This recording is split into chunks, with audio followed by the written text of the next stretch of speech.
আমার নাম পূজা, বয়স ২৬। আমি একটি নামী কোম্পানিতে রিসেপশনিস্ট হিসেবে কাজ করতাম।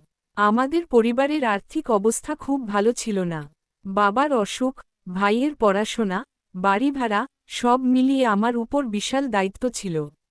আমার বস প্রথম থেকেই আমাকে আলাদা নজরে দেখতেন। প্রথমে ভেবেছিলাম তিনি হয়তো সাহায্য করতে চান। আমি যখন কোনো কাজের ভুল করতাম, তিনি সবসময় আমার হয়ে ম্যানেজ করে দিতেন। ধীরে ধীরে তিনি ব্যক্তিগত বিষয়ে কথা বলতে শুরু করলেন। বলতেন, তুমি আমার খুব আপন, তুমি চাইলে আমি তোমাকে অনেক উঁচু পদে বসাতে পারি। প্রথমে আমি পাত্তা দিইনি, কিন্তু একদিন তিনি স্পষ্ট করে বললেন, যদি তুমি আমার সঙ্গে সম্পর্কে জোড়াও, তাহলে তোমার পদোন্নতি নিশ্চিত। তোমাকে গাড়ি ফ্ল্যাট সব দেব। আমি স্তব্ধ হয়ে গিয়েছিলাম। সংসারের চাপ আমাকে দুর্বল করে ফেলেছিল। কয়েকবার এড়িয়ে গেলেও একসময় ভেঙে পড়লাম। ভেবেছিলাম অন্তত আর্থিক কষ্ট থেকে মুক্তি পাব। আমাদের সম্পর্ক শুরু হলো, তবে সেটা ছিল কেবল শারীরিক।